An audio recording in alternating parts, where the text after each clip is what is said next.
Thank you, Jason. Thank you all. Thank you for the opportunity. Good morning. It is great to be here among Mississippi's business leaders today. As this is the final Hobnob event under the MEC banner, I know you can all breathe, John. I want to thank our host and MEC President Scott Waller, here he is back here in the back, for his years of advocacy for Mississippi businesses, for you all. And I applaud this new endeavor of the Mississippi Business Alliance under the leadership of John McKay, Derek Easley, and Scott Waller. Mississippi businesses will continue to thrive with a stronger and now more unified voice. In the House of Representatives, we like to say that we engage the key stakeholders to try to build consensus, and this new initiative that y'all are embarking on enhances our ability as policymakers to support you, our business community here in our state.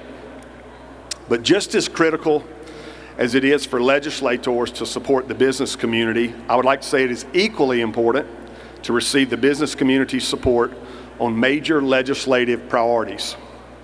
I'm proud of the way over the last few years that the House has been a leader on meaningful policy in our state, from the creation of the Mississippi Student Funding Formula that replaced MAEP, to the $1.9 billion net tax cut to Mississippians with the elimination of the personal income tax in House Bill 1, which we call the Build Up Mississippi Act. The House is focused on bolstering our workforce, which I believe is why we've been able to garner much support from business powerhouses such as yourselves, those of you in this room. I think y'all framed it well in your letter of support for House Bill 1 this past session by saying, and I quote, "We applaud the House of Representatives for moving the tax discussion to the forefront of the 2025 session. The legislature has worked with the business community over the last decade to make our tax code more competitive. A comprehensive plan that continues that momentum gives our workforce more freedom to invest their hard-earned dollars as they see fit, strengthening Mississippi's economy.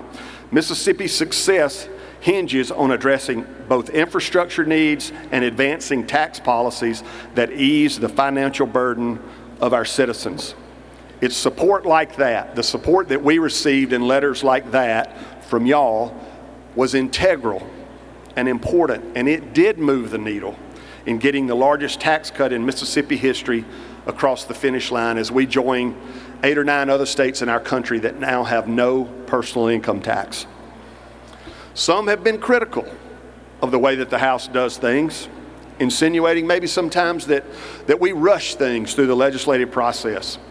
I'm not sure how you build legislative agendas or consensus, and I'm not sure how that is done in other places, in other states, and I'm not even sure how that's done on the other end of the building at the Capitol.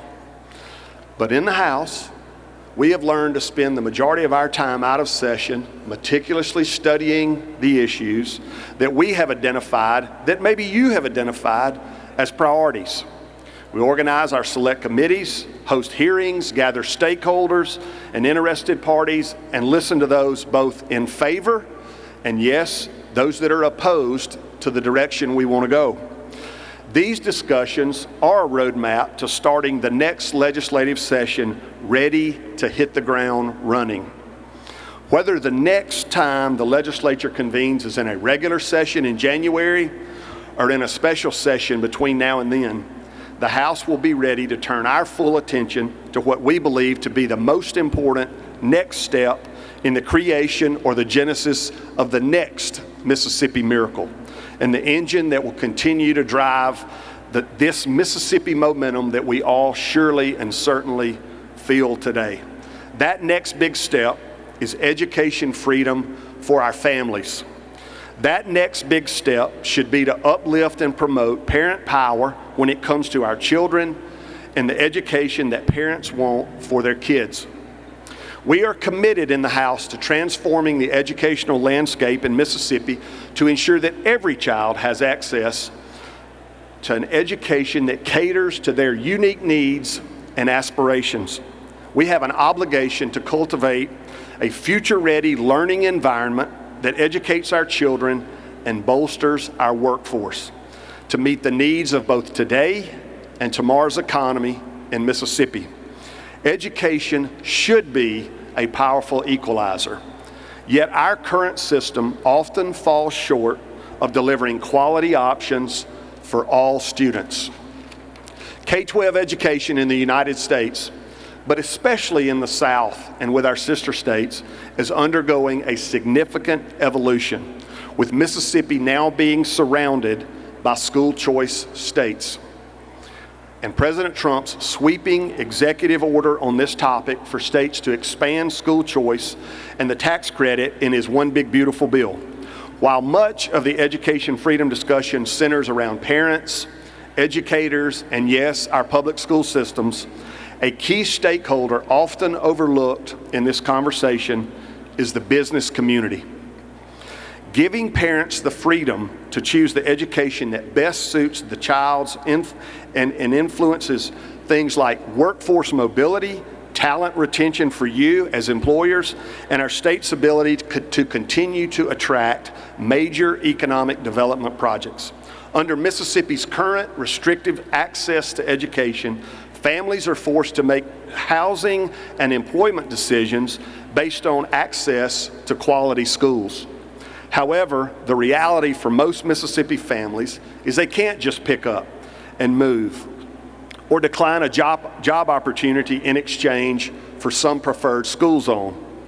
Education freedom will create a family-conscious labor market by allowing employees to live closer to work or in an area with a lower cost of living or where they want to live while accessing a school that meets their child's needs.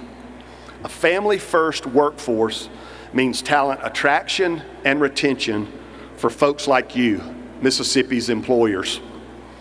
We've also heard from the business community that childcare is a major hurdle for employers and yes, their employees. Current law allows for a 50% tax credit when an employer provides or covers the cost of early childcare and education. We are looking in our education reform package at raising the corporate tax credit to 100% so that if an employer offers either on-site daycare or pays for that child care expense off-site with a third party, that business will receive a dollar-for-dollar match in a corporate tax credit in Mississippi. When we talk about workforce development in today's economy, providing options, flexibility, and resources for parents, those that are your employees, fosters a labor market that cultivates a thriving economy in Mississippi. And when we talk about workforce development in Mississippi's future, giving students a chance, regardless of their zip code, to flourish and prosper in an educational environment that best suits their needs, it unlocks a world of work-ready employees who have developed skills that are actually in demand in Mississippi by Mississippi employers. Education freedom is certainly a family or educator or school issue, but it is without a doubt a business community issue as well. My ask of all of you today is to have an open mind on this topic and be wary of the red herring arguments that are being thrown around by groups that were so quick to oppose the education reforms of 2012 and 13 and 14 that led to what we now celebrate as the Mississippi miracle in our state's education system. Let's not rest on those successes or buy into the tired old arguments. Let's build on our success. President Trump himself is promoting returning power over education back to families and away from bureaucracies. Education freedom is a pillar in our adopted Republican Party platform, and it has been highlighted by President Trump in his Make America Great Again agenda entitled America First, a return to common sense. A return to common sense. It's chapter 7 if anybody wants to look it up and read it sometime. The breaking news we hear this week is now that maybe Lieutenant Governor and the Senate are voicing support for at least public-to-public school transfers, which may sound like a breakthrough on the Senate end of the building, maybe to some of you. As the great American Yogi Berra once said, it's deja vu all over again. I seem to recall this time last year a similar position being proclaimed by that end of the building, and that they were in favor of open enrollment. And yet when the House passed this past session in 2025, that exact open enrollment bill, it's House Bill 1435, it died in the Senate Education Committee without so much as a vote, dying a quiet and very telling death. This coming session, open enrollment will once again certainly be part of our education reform package. And then we will truly see where everybody is on this issue once again. If the Lieutenant Governor and the Senate elect to continue to work against the President's call for education freedom, that'll be their business and they'll answer for it. But the House will continue to align with President Trump's priority for parent power. My office and I have been very fortunate to develop a relationship with this White House administration as they have reached out to the states as they promote their policies. We are developing our education freedom package, and we are in frequent communication with the President's team on this and other issues. We are currently in the process of crafting that legislation that shifts the discussion away from the focus being on failing or underperforming schools or even geographical areas to putting the focus on what is in the best interest of the family and the child. Education freedom is important to Mississippi because every single child is important. I want to thank Governor Reeves publicly for keeping his foot on the gas when it comes to policy. He could be taking a victory lap, enjoying all the recent success that our state has enjoyed, that he has helped foster and create on his watch.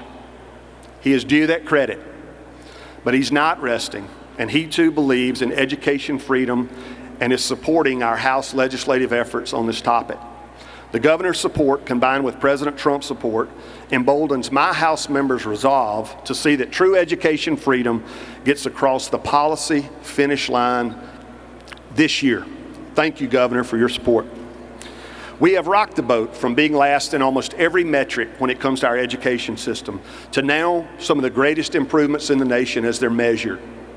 We're going to keep rocking the boat until we get this thing to the top. It is doable. You just heard your Secretary of State talking about all the great momentum our state has. It is actually cool to be from Mississippi, and folks are trying to figure out what's going on here. While the opposition continues to concern themselves with preserving institutions and the status quo, the House is going to continue to preserve the rights of parents and, yes, the best interest of families, whatever that is.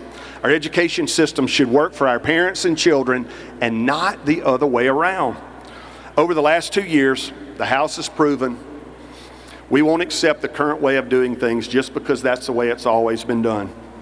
We will continue to champion bold new initiatives like this one that uplift our communities, strengthen our families, and build a brighter future for Mississippi. I want to thank MEC and the Hobnob community, all of you here today, for your support and being involved in the policymaking decision. Again, thank you for the opportunity to say a few words. God bless, and I look forward to the new endeavor. God bless Mississippi. Thank you.